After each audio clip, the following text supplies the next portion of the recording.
आप सभी को मेरा नमस्कार। आज की क्लास में हम देखने वाले हैं लैंडेज इंटरवल रूल और सोडियम फाइन स्ट्रक्चर के बारे में। साथ ही साथ हम इंटेंसिटी रूल की भी बात करने वाले हैं। तो चलिए स्टार्ट करते हैं लैंडेज इंटरवल रूल से। तो फाइन स्ट्रक्चर की अगर मैं बात करूं तो फाइन स्ट्रक्चर में क्या हो रहा था, ये जो सिंगल लाइन है वो दो लाइन्स में स्प्लिट हो जा रहा था। जैसे मैं एस स्टेट की अगर बात करूं तो एस स्टेट में कोई भी स्प्लिटिंग नहीं होती है, लेकिन पी स्टेट की बात करूं तो पी स्टेट जो है वो दो पार्ट में डिवाइड हो जाता है या स्प्लिट हो जाता है। That is 2p 3/2 and 2p half. ठीक है, तो इन दोनों के बीच ये दो स्पेसिंग जैसे हुआ है, दो पार्ट में जैसे स्प्लिट हुआ है एनर्जी लेवल जो है, तो इनके बीच कितने एनर्जी का डिफरेंस होगा, इनके बीच एनर्जी डिफरेंस कितना होगा। तो लैंडेज साहब ने ये बताया कि इन दोनों के बीच जो एनर्जी स्पेसिंग होगी वो हायर जे वैल्यू के डायरेक्टली प्रोपोर्शनल होगा। किसके प्रोपोर्शनल होगा? हायर जे वैल्यूज के डायरेक्टली प्रोपोर्शनल होगा। जब हम फाइन स्ट्रक्चर की बात किए थे तो इसको वहाँ पे हम थोड़ा सा एक्सप्लेन भी हमने किया था। ठीक है, आप लोगों ने देखा होगा कि उसमें जो एनर्जी स्पेसिंग जो डेल ई जो है is directly proportional to L+1 आ रहा था। ठीक है, तो इसको आज हम और अच्छे से देखेंगे जे के फॉर्म में, जे वैल्यू के फॉर्म में, या आप बोल सकते हैं टोटल एंगुलर मोमेंटम की वैल्यू के फॉर्म में। ठीक है, चलिए देखते हैं Landé interval rule. Landé interval rule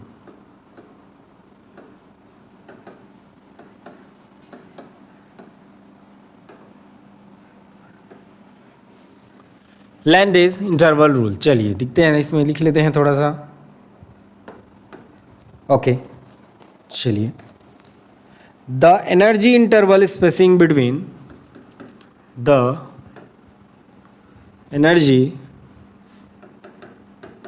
interval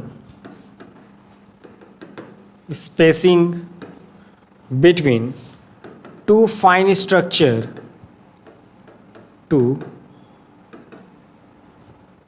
fine structure levels of multiplate characterized by j and j+1 is proportional to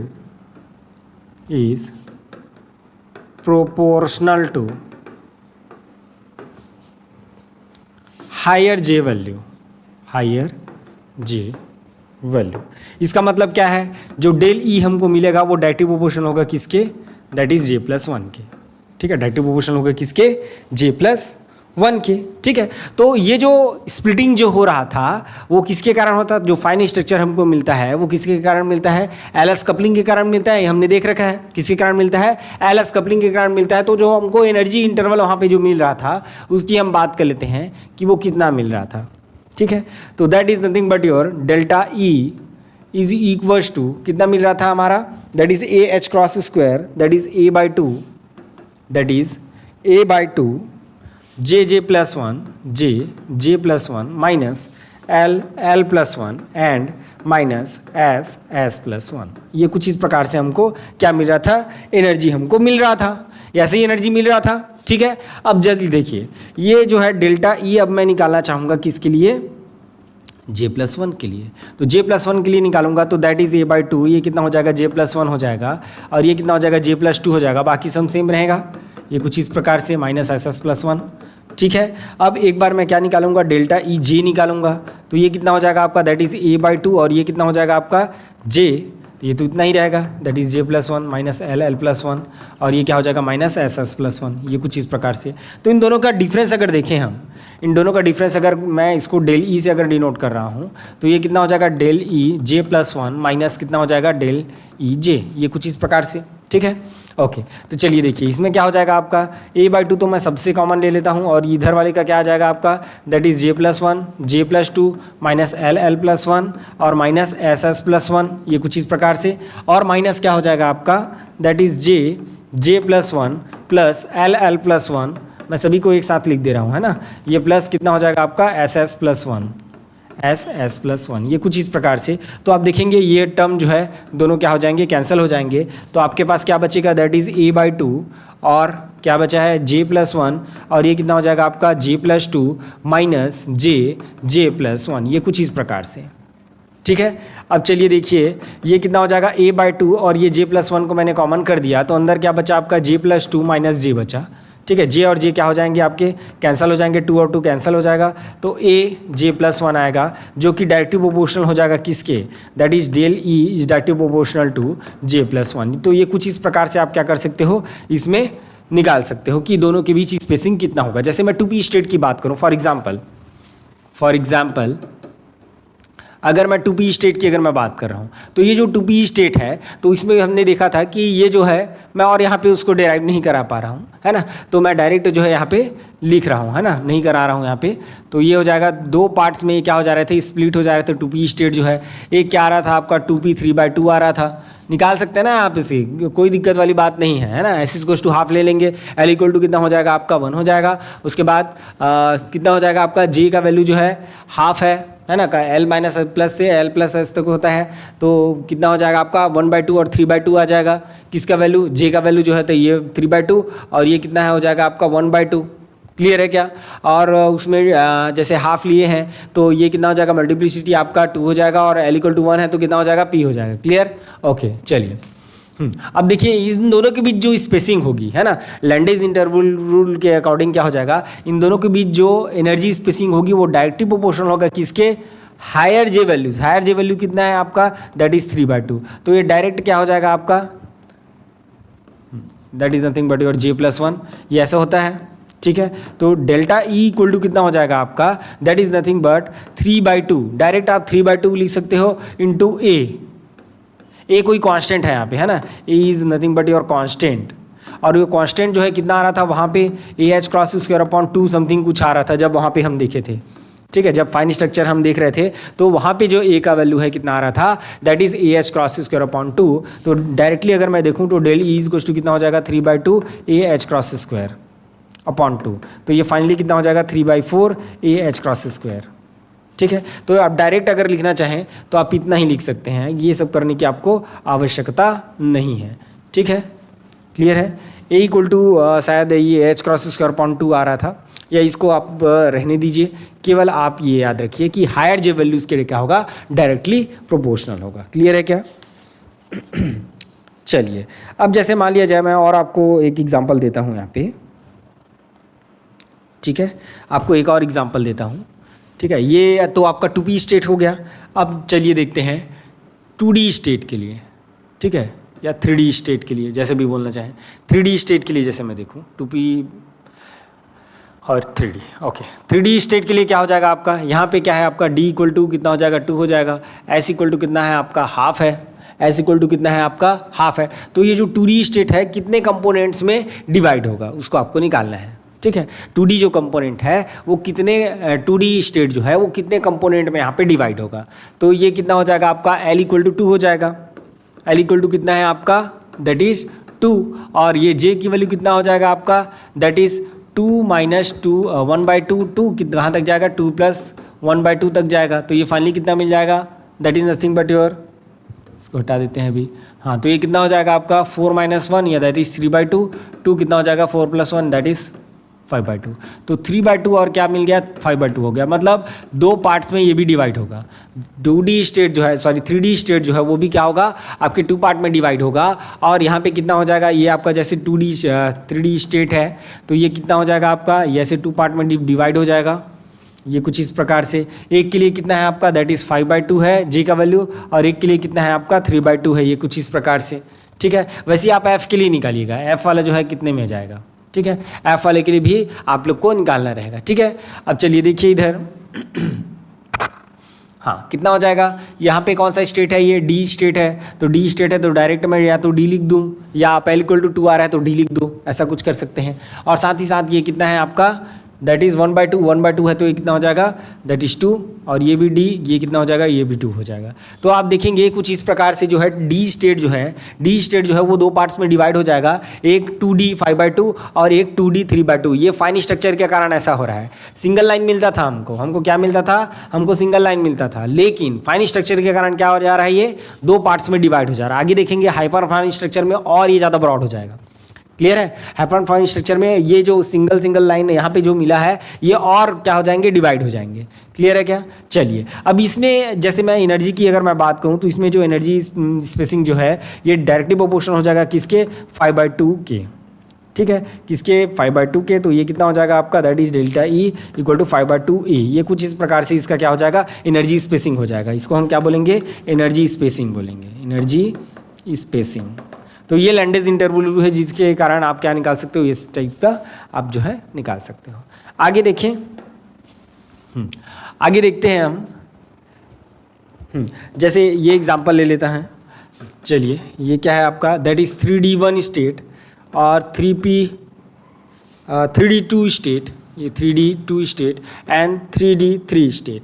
ये कुछ इस प्रकार से दिया गया है। ठीक है, तो इन दोनों के बीच रेशियो, इन दोनों के बीच एनर्जी स्पेसिंग कितना होगा, एनर्जी स्पेसिंग कितना होगा आपका, 2 होगा। इन दोनों के बीच energy spacing, higher J value क्या करता है, कंट्रीब्यूट करता है एनर्जी स्पेसिंग में, तो इसका एनर्जी स्पेसिंग कितना हो जाएगा, 2 हो जाएगा। और इन दोनों के बीच एनर्जी स्पेसिंग कितना हो जाएगा आपका, 3 हो जाएगा। इन दोनों के बीच कितना होगा, 2 होगा, और इन दोनों के बीच कितना हो जाएगा, एनर्जी स्पेसिंग जो है वो कितना हो जाएगा आपका, 3 हो जाएगा। क्लियर है, तो इन दोनों के बीच अगर रेशियो, अगर आपको ये पूछे जाए कि ये 3 स्पेक्ट्रल टर्म है, ये 3 स्पेक्ट्रल टर्म है और इन दोनों के बीच इंटरवल और इन दोनों के बीच एनर्जी स्पेसिंग इंटरवल का रेशियो कितना होगा, या बोल सकते हैं डायरेक्ट इंटरवल स्पेसिंग का रेशियो जो है वो कितना होगा। ऐसा अगर आप डायरेक्ट पूछा जाए तो ये कितना मिल गया आपको, 2:3 मिल गया, 2:3। ठीक, वैसी एग्जांपल जैसे मैं लेना चाहूँ तो नेक्स्ट एग्जांपल है आपका that is 4D 1/2, 4D 3/2, 4D 5/2 and 4D 7/2। ये कुछ इस प्रकार से हैं आपके एनर्जी स्पेसिंग। ठीक है, ये एनर्जी स्पेसिंग कुछ इस प्रकार से हैं आपके। ठीक है, अब यहाँ से आप निकाल सकते हैं, यहाँ से आप इसको निकाल सकते हैं। कैसे निकालेंगे देखिए, कैसे निकालेंगे, इन दोनों के बीच क्या होगा आपका, 3/2 आएगा। इन दोनों के बीच कितना आएगा, एनर्जी स्पेसिंग 5/2 होगा, और इन दोनों के बीच एनर्जी स्पेसिंग कितना होगा आपका, 7/2 होगा। ऐसे ही होगा। अब इन तीनों का रेशियो कितना होगा, दैट इज 3:5:7 हो जाएगा। ठीक है, तीनों का रेशियो लोगे तो कितना आ जाएगा, 3:5:7 हो जाएगा। ठीक है, तो ऐसा आप जो है लैंडेज इंटरवल रूल के अकॉर्डिंग क्या कर सकते हैं, डायरेक्ट अगर 2 स्टेट अगर आपको पास दिए हुए हैं, स्पेक्ट्रल टर्म अगर दिया हुआ है तो दोनों के बीच जो है स्पेसिंग को निकाल सकते हैं, जो कि क्या होगा आपका, higher value of J. Higher value of J क्या देगा आपको, एनर्जी स्पेसिंग देगा between the 2 spectral terms. Clear है क्या? चलिए आगे बढ़ते हैं इसमें। ओके,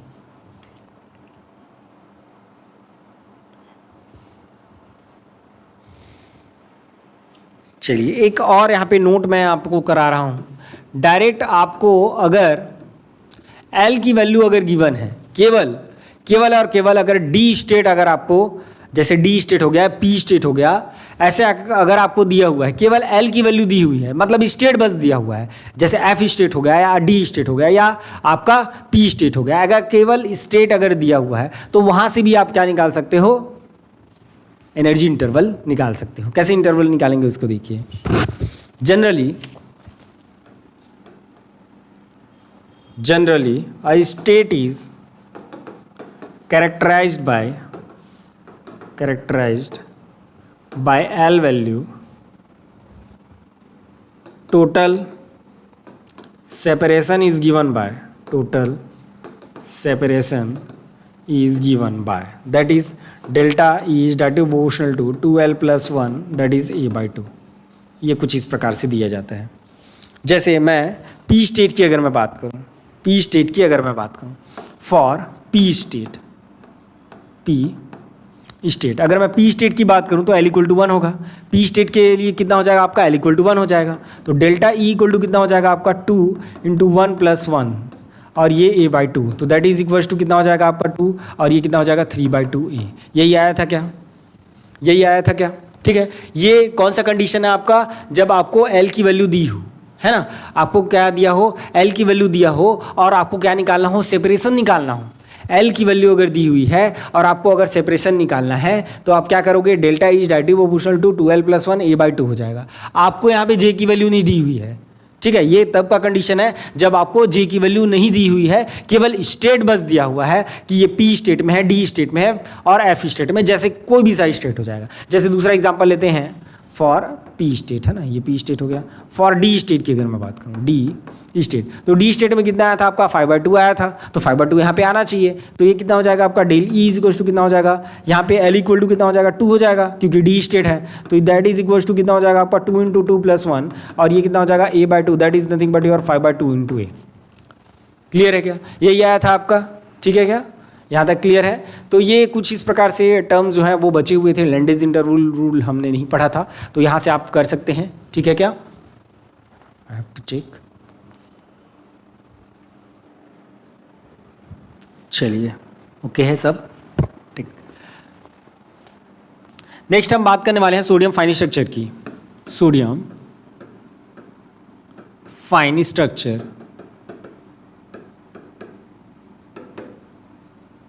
सोडियम फाइन स्ट्रक्चर की, ठीक है।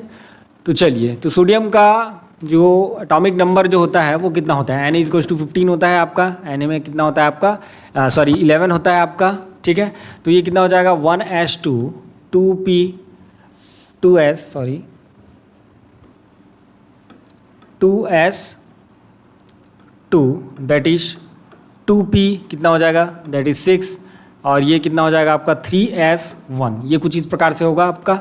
तो ये जो ग्राउंड स्टेट है, यहाँ से हमको क्या मिलेगा, ग्राउंड स्टेट स्पेक्ट्रल टर्म मिलेगा, दैट इज 3s1 से, ठीक है। तो 3s1 की अगर मैं बात करूँ तो 3s1 में कैसे मिलेगा देखिए थे, तो अगर यहाँ पे अगर मैं बात करूँ तो l इक्वल टू कितना है आपका 0 है, ठीक है। और क्या हो जाएगा आपका, सिंगल इलेक्ट्रॉन है तो s इक्वल टू कितना हो जाएगा आपका हाफ हो जाएगा, तो j की वैल्यू कितना हो जाएगा आपका 1/2 हो जाएगा। तो इन सब से जो स्पेक्ट्रल टर्म मिलेगा वो कितना मिलेगा s, और यहाँ पे क्या हो जाएगा आपका 1/2 दैट इज 2 और ये कितना हो जाएगा आपका हाफ। क्लियर है क्या?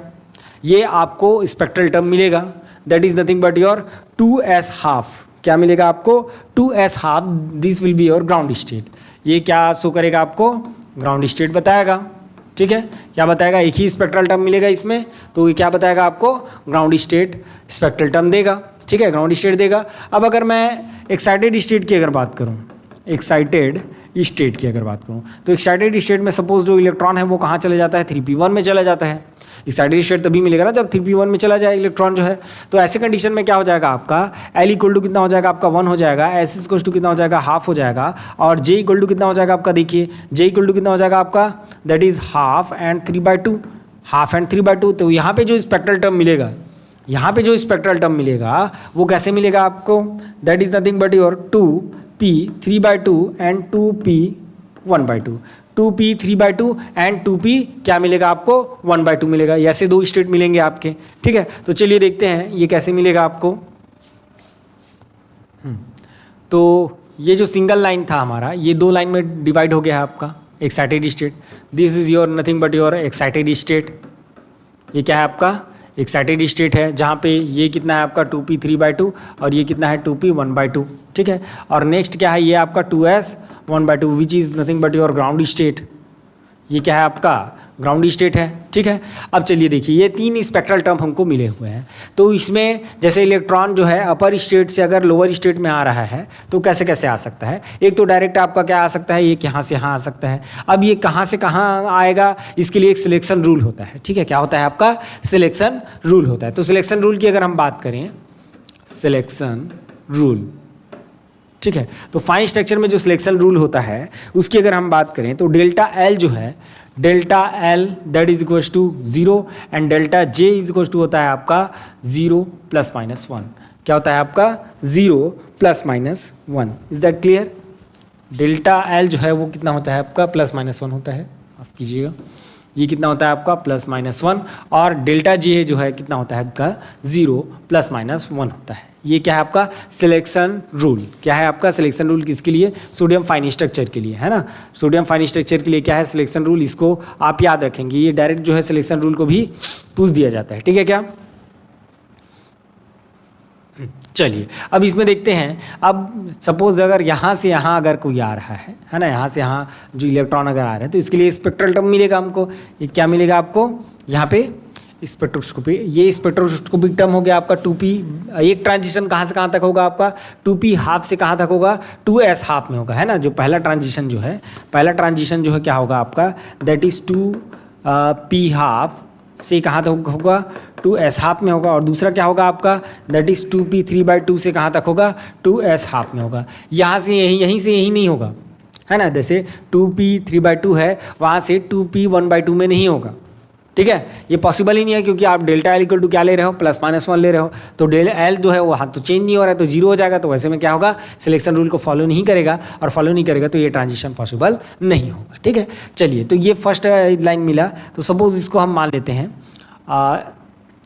ये कुछ इस प्रकार से हमको मिल रहा है, ठीक है। और ये इंटेंसिटी को बता रहा है, ये किसकी इंटेंसिटी ज़्यादा होगी। ये अभी इंटेंसिटी रूल हम देखेंगे, वहाँ पर से आपको पता चल जाएगा। इंटेंसिटी रूल जहाँ पे देखेंगे वहाँ से आपको पता चल जाएगा कि किसकी इंटेंसिटी जो है वो ज़्यादा होगी। तो ये सपोज आपका D1 लाइन हो गया। तो D1 लाइन के लिए आप याद रखेंगे D1 लाइन, ठीक है। D1 लाइन के लिए ट्रांजिशन कहाँ से कहाँ तक होता है 2p हाफ से आपका कहाँ होता है 2s हाफ में होता है। और D2 लाइन के लिए ट्रांजिशन कहाँ से होता है आपका, दैट इज 2p 3/2 से कहाँ तक होता है 2p 3/2 से 2s हाफ में होता है। तो ये जो है अपर स्टेट से कहाँ आएगा आपका, ये लोअर स्टेट में आएगा, कुछ इस प्रकार से। तो आप देखेंगे, वैसे तो मैं यहाँ पे बता दे रहा हूँ कि D2 लाइन जो है उसका इंटेंसिटी ज़्यादा होता है एज़ कम्पेयर टू इसके लिए D1 के लिए। बट ऐसा क्यों, या क्या सिलेक्शन रूल फॉलो होगा इसमें, उसको हम इंटेंसिटी रूल में देखने वाले हैं, ठीक है। तो ये फाइन स्ट्रक्चर जो है सोडियम फाइन स्ट्रक्चर आप लोग को समझ में आ गया होगा, कैसे स्प्लिटिंग होती है। स्प्लिटिंग होने के बाद D1 और D2 लाइन के बारे में आप लोगों ने पहले सुना होगा। तो D1 और D2 लाइन कहाँ से मिलती है, ठीक है। एक तो मिलता है आपका 2p हाफ से, जब 2s हाफ में ट्रांजिशन होता है, और दूसरा कब मिलता है 2p 3/2 से कहाँ ट्रांजिशन होता है 2s हाफ में ट्रांजिशन होता है, ठीक है। तो D1 D2 लाइन आपको याद रहना चाहिए, कहाँ से कहाँ ट्रांजिशन होता है तब मिलता है। क्लियर है क्या, ये एग्जाम में पूछा जा सकता है। चलिए अब नेक्स्ट देखते हैं हम इंटेंसिटी रूल। यहाँ पे हम जो बात किए हैं कि भैया हमारा D1 जो है उसका इंटेंसिटी कम होगा और D2 का इंटेंसिटी ज़्यादा होगा, तो वो क्यों होगा, ठीक है। कैसे पता कि किसकी इंटेंसिटी क्या होगा, ज़्यादा होगा। चलिए देखते हैं इंटेंसिटी रूल। इंटेंसिटी रूल, ठीक है। चलिए 1 मिनट रुकिएगा। The strongest line, the strongest line in any multiplets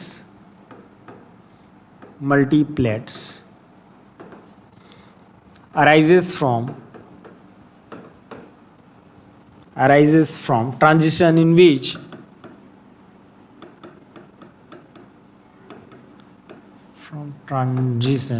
which J and L changes in same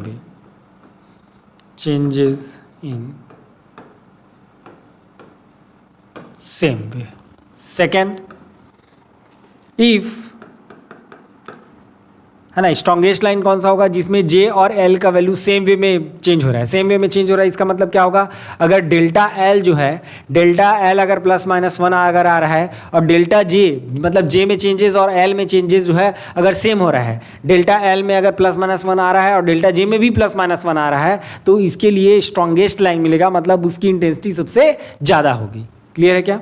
चलिए नेक्स्ट देखते हैं। If there are many such lines, अगर ऐसा और बहुत सारे हैं, many such lines, then strongest line arises from transition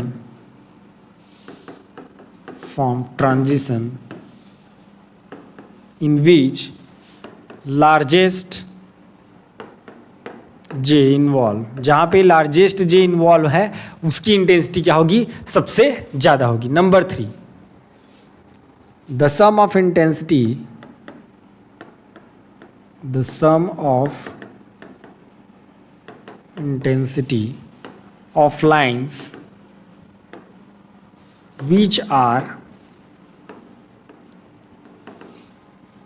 going from a common level to common level is proportional to 2j plus 1 of that level।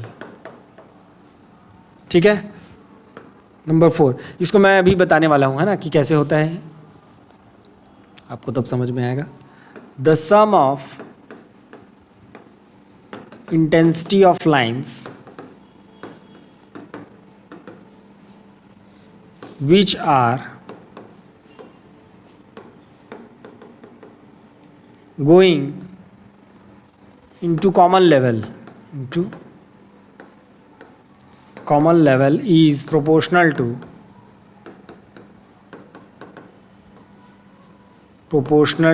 2j plus 1 of that level। ठीक है क्या यहाँ तक? ओके। तो ये दोनों तो मैं अभी एक एग्जांपल के तौर पे समझाऊंगा। ये तो हम कर चुके हैं। नंबर 1 और नंबर 2 की बात हम सोडियम से कर लेते हैं।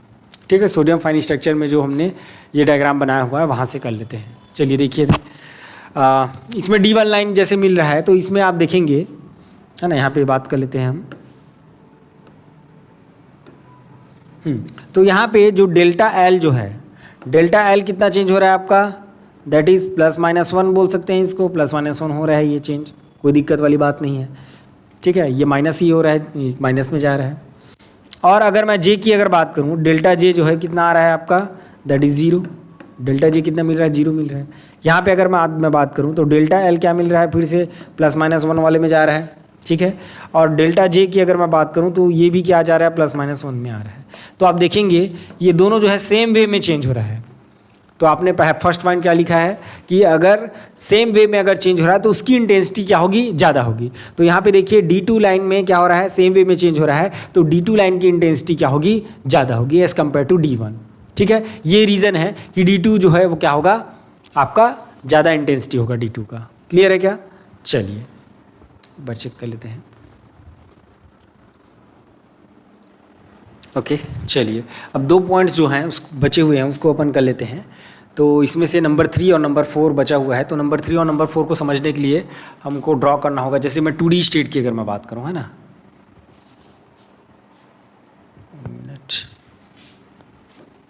ओके, मैं ये D स्टेट की बात कर रहा हूं। तो D स्टेट जो है 2 पार्ट्स में आपका स्प्लिट हो जाता है, हमने देख रखा है। ठीक है, ये क्या होता है आपका 2D 5/2 होता है, और ये क्या होता है आपका 2D 3/2 होता है।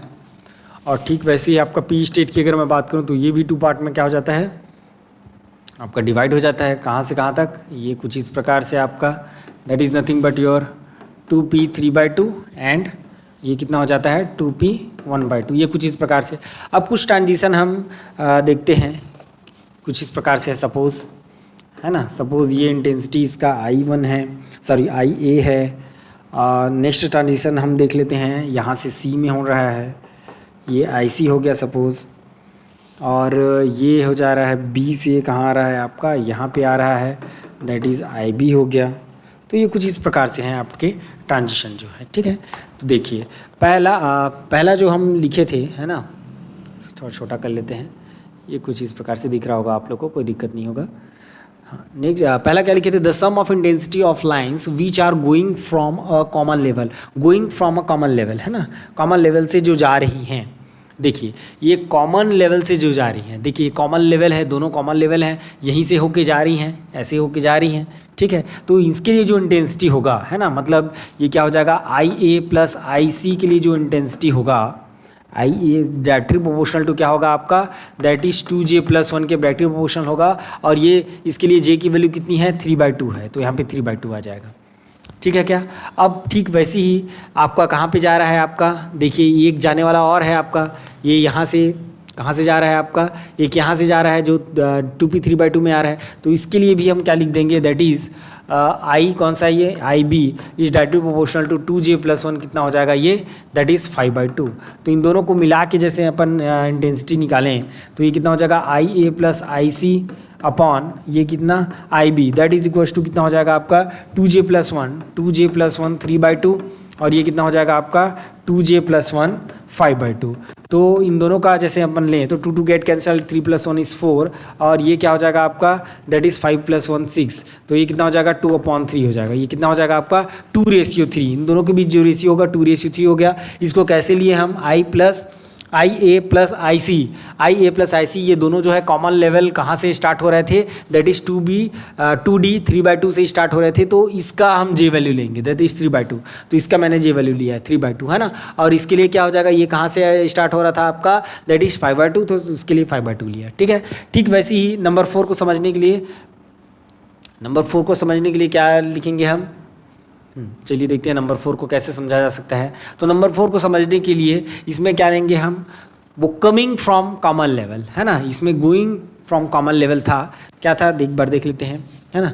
The sum of intensity of lines which are going into, है ना, यहाँ पे क्या है आपका going into common level. Going into common level मतलब ये देखिए इस वाले स्टेट में दो आ रहे हैं, है ना। गोइंग इनटू बोल रहा है मतलब इस वाले स्टेट में ये दो कॉमन लेवल आ रहे हैं। तो ये कितना हो जाएगा आपका, आई ए आ रहा है और आई बी आ रहा है, और कौन से स्टेट में आ रहा है, ये डायरेक्टिव प्रोपोर्शन हो जाएगा आपका 2j+1, ये कितना हो जाएगा आपका, दैट इज़ 3/2।